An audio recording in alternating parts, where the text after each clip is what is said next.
This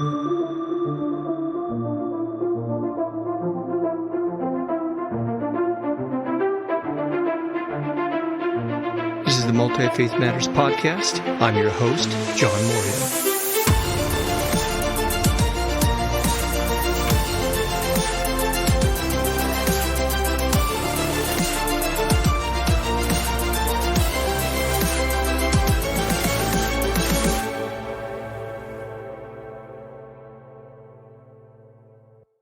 Well, I'm John Moorhead, and I'm privileged to have today someone whose work I've followed for a good while and continue to enjoy, and that is Daniel S. Wise.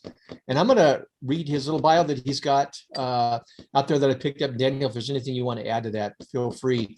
Okay. Daniel is an independent researcher with a PhD in religious studies from the University of Virginia, whose research focuses on paranormal belief and other aspects of the evolving contemporary American religious landscape.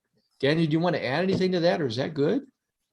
Yeah, that's fine. I mean, my dissertation was on ghost hunting in America, and the way I got away with that, you would say in a religious studies department, is I made it about what does enchantment look like in late modernity, and I feel like to really understand that you need a good example.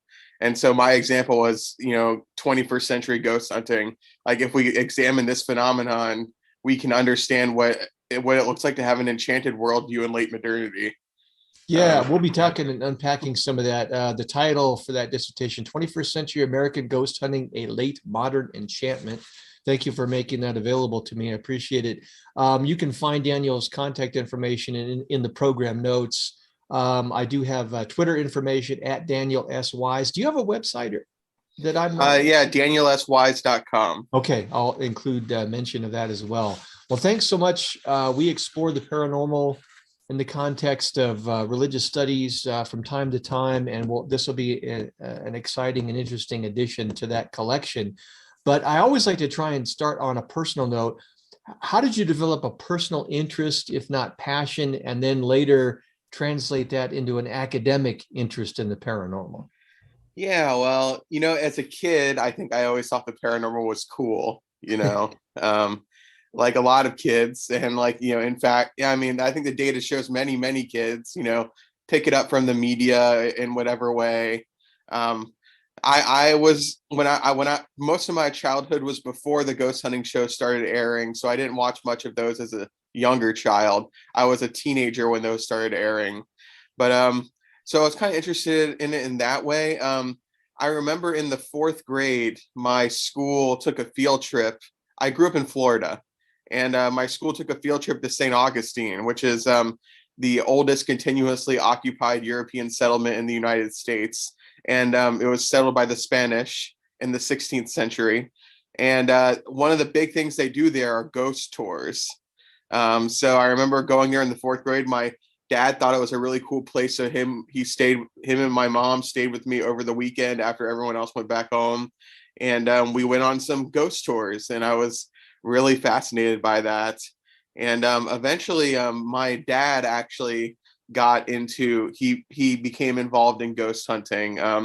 My dad is a Lutheran pastor, so it's not like, normal practice for someone like him, but he was really interested in the paranormal. He had some experiences when he was younger. He was interested in some photographs he had taken, and he got in contact with a team in Florida based out of Miami. And then the leader of that ghost hunting team, this is actually the first ghost hunter I ever interviewed. I found him through my dad. He convinced my dad to come on to go to cases where he thought he needed a clergy. So that would be cases where, often where something a little bit evil maybe is going on. And, my dad would, I guess basically cobble together, take the house blessing ritual that Lutherans use and tweak it a little bit for, to get rid of nasty spirits or whatever. So it was definitely a family affair. And, I remember first thinking about ghost hunting as just a really interesting case of religious creativity. There's no official religious teachings on ghosts most of the time. So they're cobbling together all these different sources, all these different religious sources, and also pop psychology and coming up with ideas about spirits and ideas of how to deal with spirits. So I thought that was really interesting and would be just like a great topic for a religious studies lens. So it was kind of just a natural progression for you from the personal to the academic. Yeah, I mean, when I first went into academia, I actually did antiquity. I was in like biblical studies. I took lots of Hebrew, lots of Greek, a little bit of Aramaic. Was doing well a lot of Second Temple Judaism, early Christianity stuff. But I realized the stuff I'm really interested in, you can't really do with antiquity because we don't have the sources, like just like vernacular religion, basically. And I was going to do intermediary figures like angels and demons in antiquity, and that kind of easily moved into spirits in contemporary America. So Yeah. Now you mentioned just one more little follow up on the personal interest. You mentioned media that might have influenced you. I'd be interested in knowing what kind of media. I'm a bit older. I grew up in the 70s, and we had these pseudo documentaries and they were hosted by Rod Serling on UFOs and psychic phenomenon. We had In Search Of, hosted by Leonard Nimoy. mhm. And so that was the constant television diet that I saw that helped develop my interest as a kid that continued on. What kinds of media fueled your interest? Actually have kind of a hard time remembering. My family was kind of into any kind of like supernatural or paranormal show. Like I remember watching Buffy the Vampire Slayer and Charmed, and there are also those still those like specials you're talking about. I read a lot of books, and there were a lot of books on topics like ghosts and the paranormal. And I remember sitting in the back of someone's SUV when I was like spending the night at their house, and we had to go somewhere at night, and I was just like poring over this book they had about anomalous phenomena. So it was actually a lot of books. Okay. Um, one in particular I still own, by Brad Steiger. I don't remember the Okay. title, but Yeah. there's a Brad Steiger book about like ghost encounters and weird things. And Yeah. and I remember reading that and thinking it was super cool, and then buying it as an adult. And I even cite it in my do I might cite it in my dissertation, I'm not sure, but just as an example of like I compare stuff Brad Steiger says to stuff that was pioneered by Frederick Myers in the days of the Society for Psychical Research, and I show how like stuff that Myers discovered or pioneered still exists in popular culture today. Yeah, it's fascinating how the stuff that we look at when we're young. I remember collecting. I would go to flea markets and garage sales, and they would sell. People would get rid of their paperback books, and I would pick up stuff by Hans Holzer on ghosts Yeah. and you name it. And I remember a Time Life book series on mysterious phenomenon, and that kind of stuff just fascinated me. So it's interesting to just hear those influences. So you have this personal interest, it becomes an academic interest. Your dissertation is on ghost hunting. What background and theoretical lenses did you bring to that research project? Um, I mean, actually, so I've mainly been trained by historians, honestly. Just been I took like a class in ethnography, and I as an American religion being trained in American religion, I read various ethnographies, like Courtney Bender's The New Metaphysicals, Marie Griffith's God's Daughter. So I had read other people do this. So it was a little bit of a leap, but I guess I basically just like treated, I don't know, I guess I just had the impulse to act like an historian using, more recent sources. My original project was going to be just going through ghost hunting media as if like someone studying the 19th century would go through 19th century documents and just like coming to conclusions that way.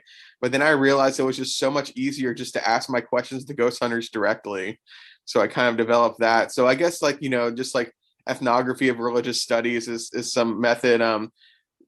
Just the way of like the ways you would look through. Well, I guess I should say a lot of the theory I used came from the study of new religious movements and metaphysical religion. Okay. So, for instance, in my science chapter, I have a section where I talk about, insights that certain scholars have had into, people like Hanegraaff and stuff like that, like the insights they have into scientific metaphysical religion. And I talk about how those apply to ghost hunting as well. Those have kind of provided the background, because there isn't much written on ghost hunters. There is a book out now by Mark Eaton, but that didn't come out till after my dissertation was pretty much completed. So I basically had to rely on, the stuff people did analyzing metaphysical religion, new religious movements, that type of thing. Okay. And then I also have a chapter where I rely on Rudolf Otto, which is kind of like, very, maybe my advisor was like, can you also use something a little newer? Because, he's like early 20th century, but I really thought that his concept of, how people experience the numinous kind of applied to how ghost hunters experience demons, just like the terror, but it's actually ends up being like a divine experience, that type of thing. Yeah, Otto is a go-to for Pete's sake. I mean, especially in monster theory, you see that all the time. Right. So it's kind of interesting how contemporary folks expect you. Of course, you want your research to be contemporary and current and that kind of thing, and speak to modern readers. But just because something was written a few decades ago doesn't mean that it's still not significant. So, well, I think one of the problems too is that Otto has taken a beating by like the Russell McCutcheon School of Religious Studies. The idea that it's foolish for religious studies scholars to think Otto is a real scholar because he's like so steeped in theology and this idea that he kind of sees religion as sui generis, not something that is constructed by social forces. But ever since then you've had monster theorists pick them up now, and also sorry, I'm trying to think of a name that's a really well-known name that for some reason it's slipping my mind. It's all right. Robert Orsi has I guess fairly recently defended Otto as a useful scholar. So yeah, I can kind of understand like why you'd be wary of someone just going for Otto and not doing anything more recent. But I did, of course, end up putting in a little bit of more recent monster theory, which itself was also based on Otto, actually. So right.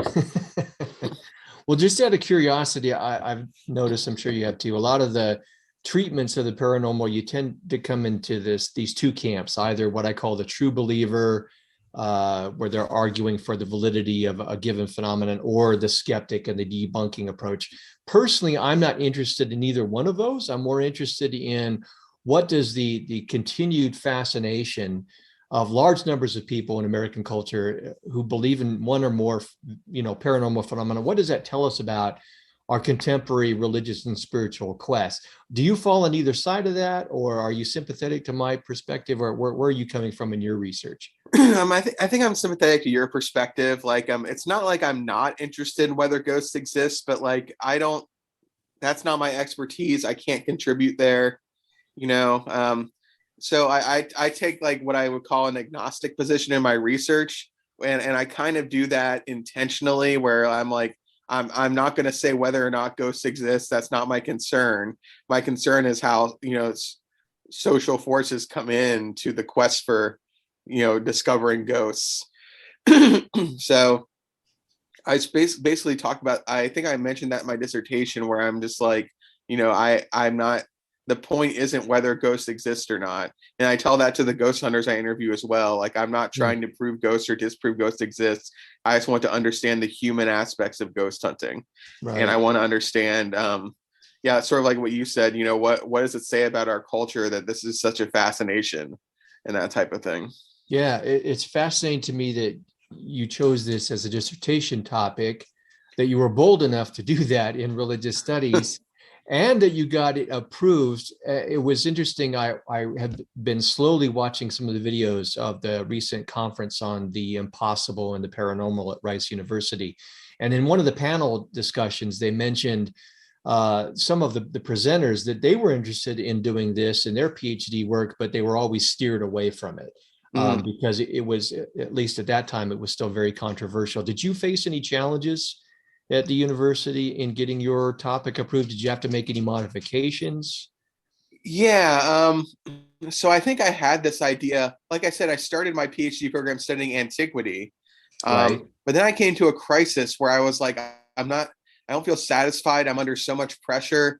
And I thought about leaving grad school. So I basically had nothing to lose. I was like planning to just quit my PhD program.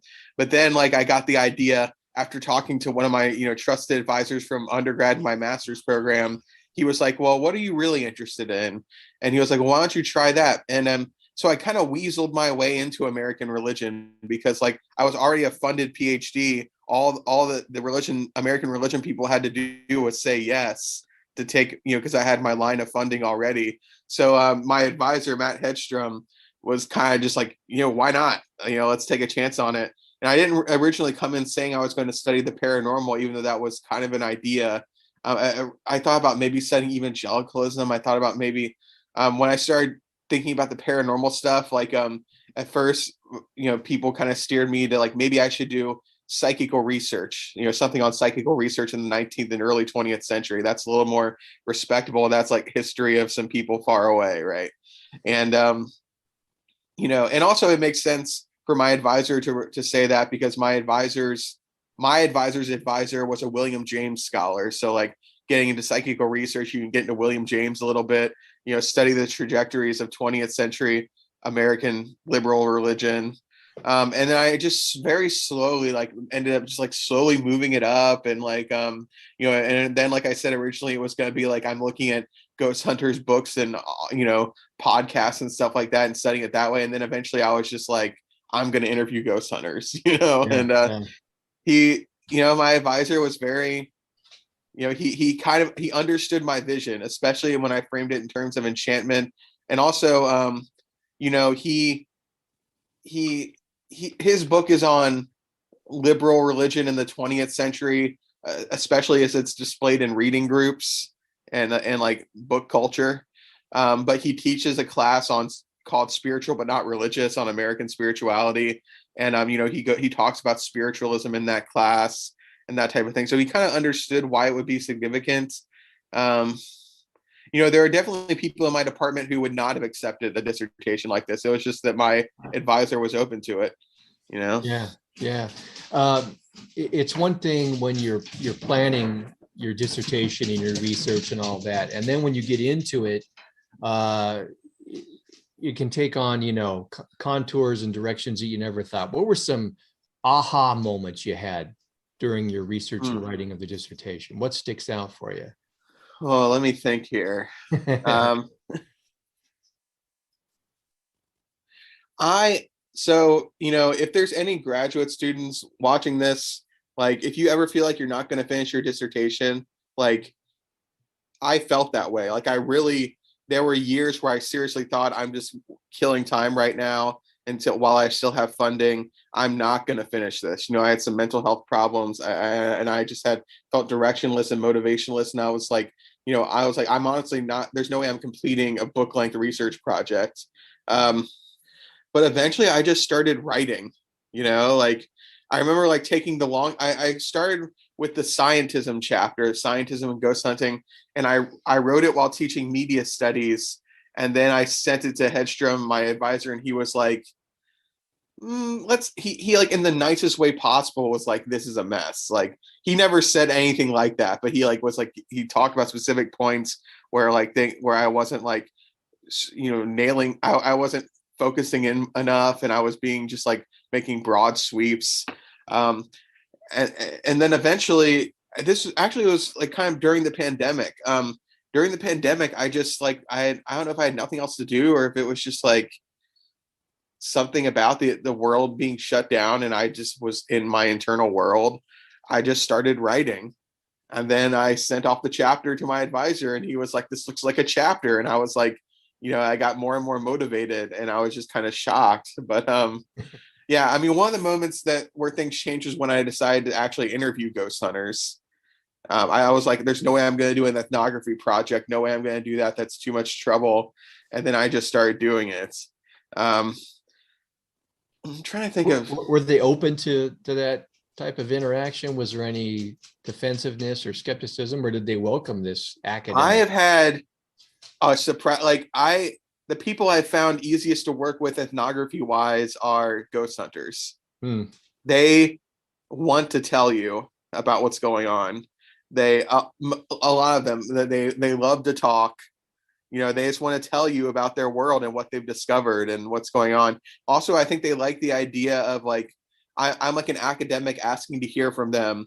So I think a lot of them feel like they're getting legitimacy by speaking to me. Um, but Yeah, so I found them a lot of ghost hunters really willing to talk. I've also tried to talk to people who are Halloween enthusiasts, and maybe the fact that that's such a weird thing, like what you're studying me because I like Halloween, like they don't know what I'm, and they're like, please do not message me, and like Yeah, yeah. I've tried working with like neo-pagan witchy communities, and I've like come up with some trouble where like because they feel like they're already judged and oppressed by the greater Right. wider religious culture, and I'm just like some like you know guy with like an academic gaze trying to come in and deconstruct or whatever. So I've had some trouble with that, but basically the communities I've tried working with, ghost hunters have been the easiest to work with. Well, if you ever want to continue that research along in the Halloween community or neo-pagan, I've got a foot in both of those worlds. So let me know. Yeah. Both areas of fascination. When you did your ethnography and your interviews, were you able to discern any kind of what varied spiritualities or religious influences or background do they bring to ghost hunting? Yeah, I found that most ghost hunters, like most Americans, had a Christian background, and but most ghost hunters did not adhere to it anymore. They moved more into like the non-affiliated spiritual but not religious, like that type of zone. Most of the ghost hunters I spoke to, I have come across atheist ghost hunters, which is interesting because they're generally atheists but not materialists. I've come across people who are still religious, like this couple that still goes to their Baptist church every Sunday, even though they've gotten a little bit of pushback for their interest in the paranormal. But most of them were like, oh, I was raised Methodist, but for this or that reason, like generally the reasons of everyone who leaves church, I left church, and now this is how I understand the divine. I know there's a God because of what I've discovered investigating. I know there's a spirit world, and I'm comforted by what I've discovered.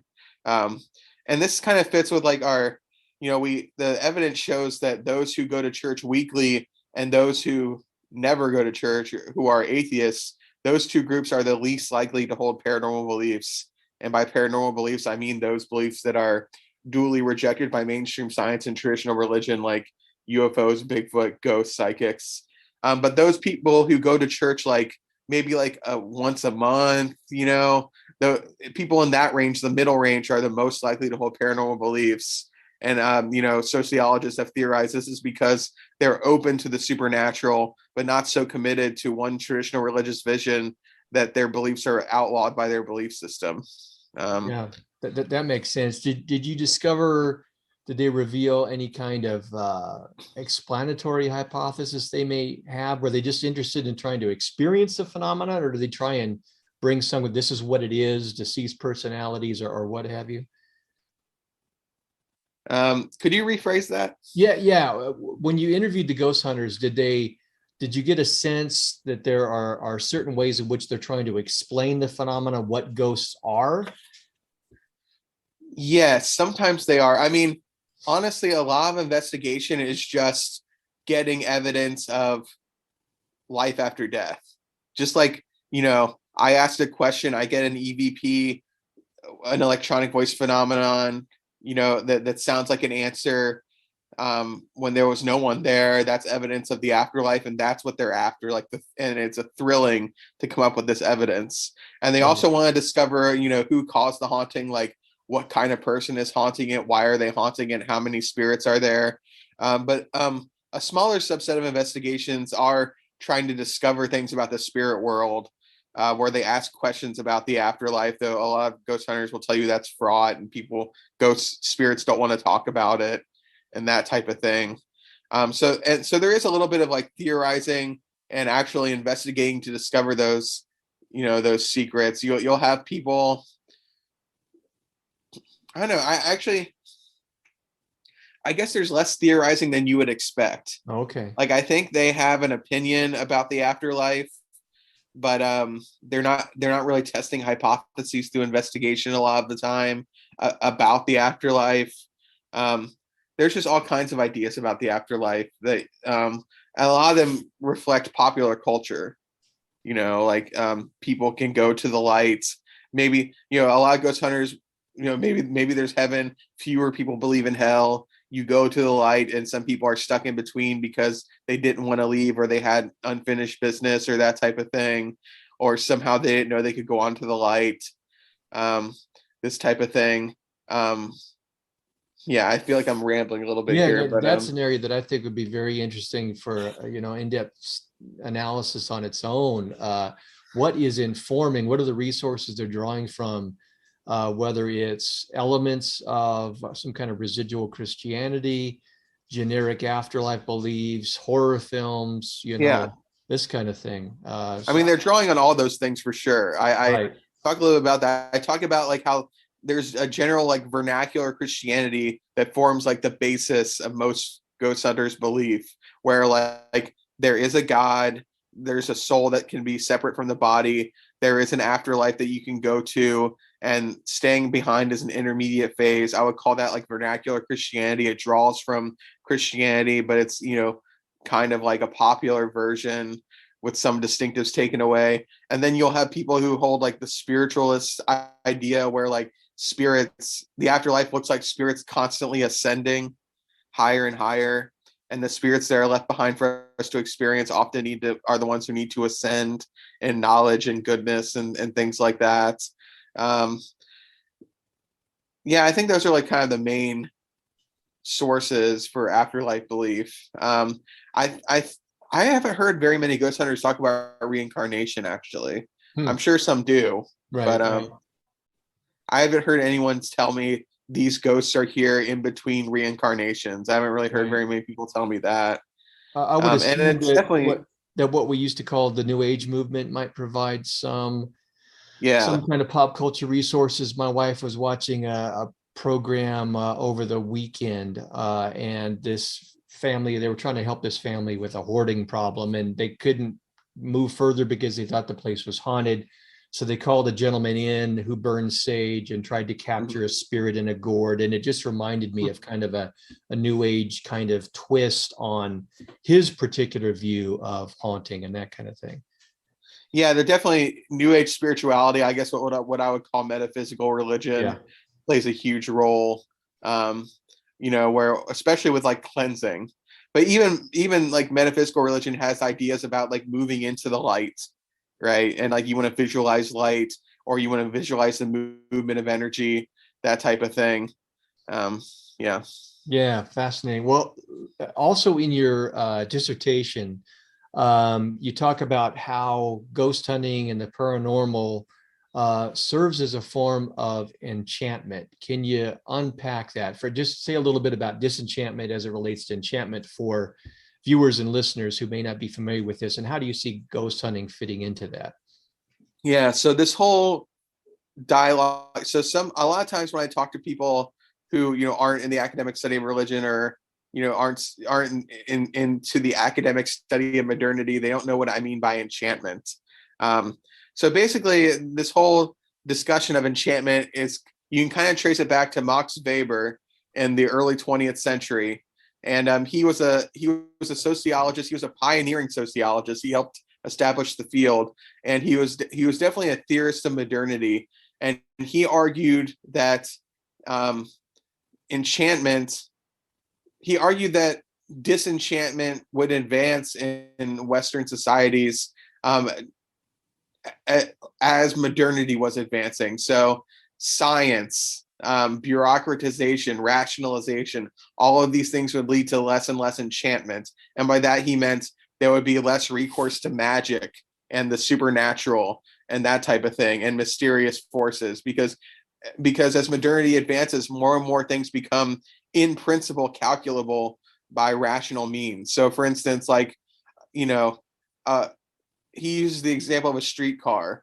A man riding a streetcar in the early 20th century, he doesn't necessarily understand how the streetcar works, but in principle, he could understand it because it could all be calculable, and he doesn't have to say that these forces are magical or anything like that.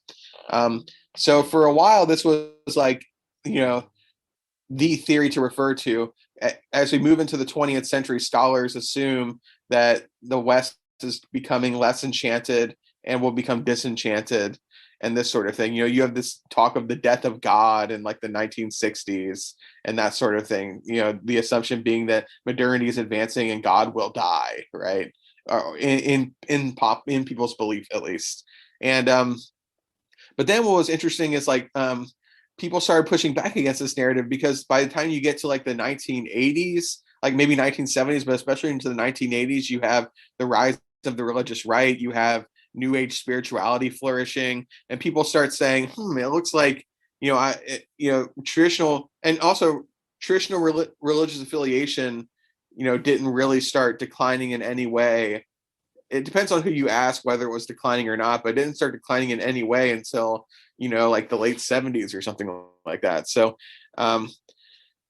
people start wondering, maybe disenchantment isn't all it's cracked up to be. Maybe the theory isn't exactly what we think. And now we're getting to the point where scholars would say that enchantment is booming. There's like a new consensus that enchantment is booming.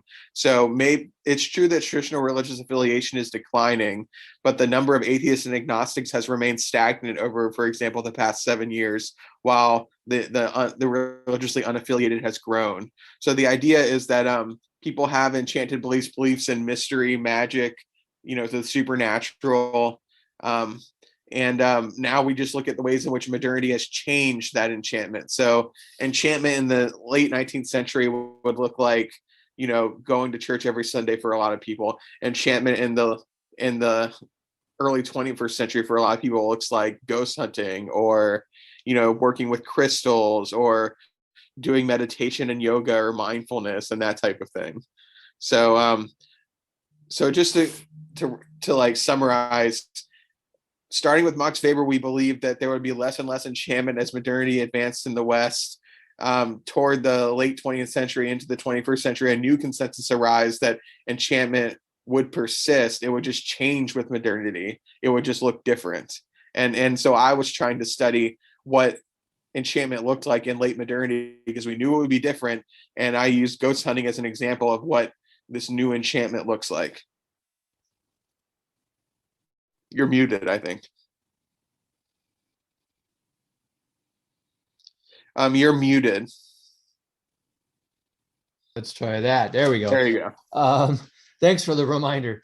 Trying to keep the animal noises down on this end. Yeah. That's very helpful as background there. One of the chapters in your dissertation that was especially intriguing to me was on ghost hunter spirituality. So how would you see ghost hunting functioning as a form of re-enchantment and as a spirituality for at least some of them? Yeah, so I would say ghost hunting itself is a spiritual practice overall, because it's about, well, you could say it's spiritual in several ways. Like, it deals with the supernatural. You could define spirituality in a certain way where it's whatever deals with the supernatural, and ghost hunting deals with the supernatural. It also gets toward the big questions in life, like what happens when we die. What kinds of forces are at work in the universe? Is there a greater order to things? And a lot of people who ghost hunt aren't satisfied receiving the answers to those questions from traditional religion. Like, I heard a guy told me once, like, well, you're telling me, all this stuff from old books, but I've experienced things myself when I ghost hunt.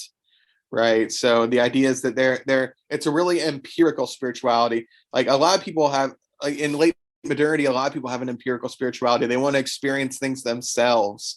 They want to have a religious experience of their own, not just rely on the religious experiences recorded in ancient texts. So in this way, ghost hunters experience spiritual realities for themselves when they believe they interact with spirits.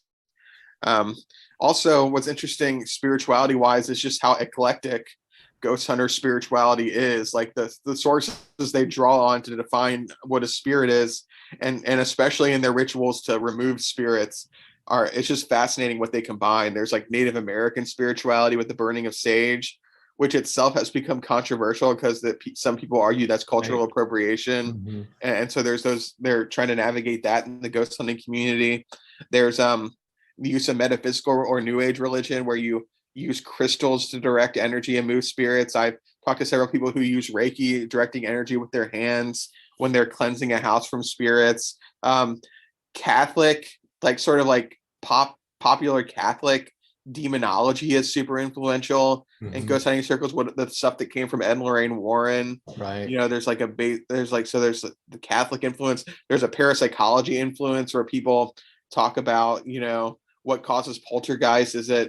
Is poltergeist really telekinesis? So there's a parapsychology drawing on. There's like pop psychology, where like people have these ideas about, you know, meditation and also like ideas about how the mind works and how, and you can apply that to spirits.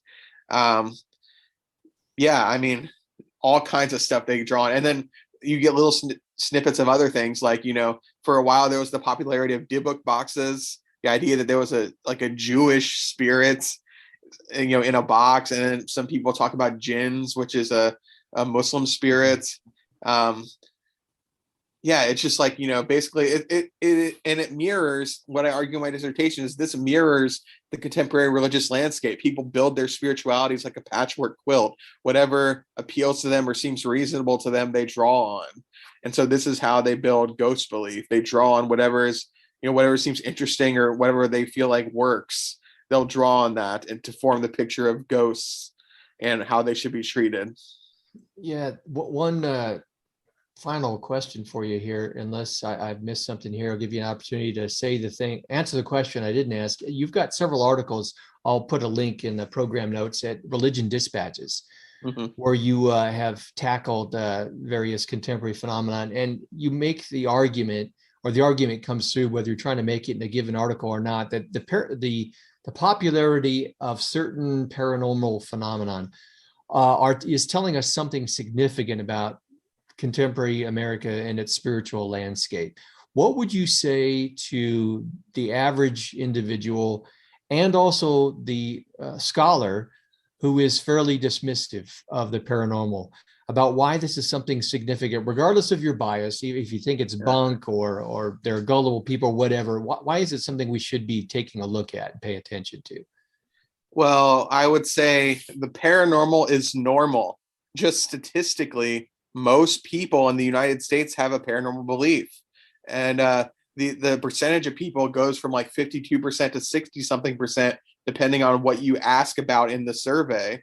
Um, so it's just a normal thing. So like if it's insane or crazy, then you have to be saying the majority of Americans are crazy, which I know some, you know, some like skeptics and science advocates would want to say that, but I wouldn't want to say that. And The fact is, you know, as traditional religious affiliation declines, we're going to see greater and greater paranormal belief in society. That's just what the evidence seems to show. Sociologists Bader, Baker, and Mencken of the book Paranormal America. Um, it's a great book, Paranormal America. So read it if you're interested in this. But they, at the end, they like, you know, very cautiously, as sociologists project what will happen, and they project a growth of paranormal belief. And basically, paranormal belief is like it's the form that spirituality is increasingly taking in society. So if you want to understand American religiosity and spirituality, you need to understand paranormal belief. Yeah. Um, I agree completely. I think you're onto something. That's why I appreciate the work that you're doing and everything that you're writing for Religion Dispatches and elsewhere as an independent scholar. I try to come up with questions for guests that I think kind of covers the basis of their work, but I know since it's not my work that I'm probably missing something. Is there something that you wish I would have asked that you'd like to share? I don't know. I think you did a pretty good job. I can't think of anything I've been dying to say right now. Do Um, you have any future projects? What do you, anything ongoing? Yeah, I've been having a little bit of trouble deciding what to do. So I'm working on getting a book on my dissertation out. I don't have a publisher or anything yet, and I'm adding a little bit to the book manuscript. So there's that.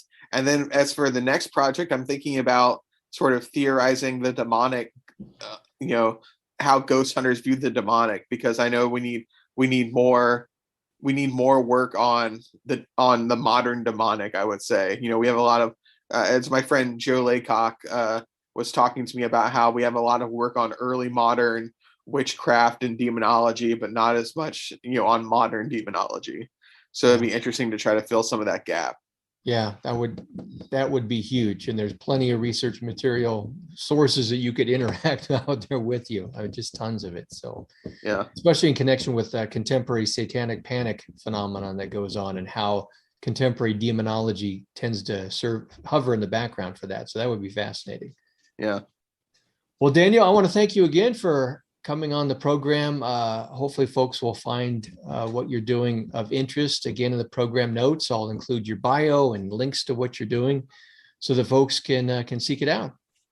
All right. Well, thank you. Thanks again for coming.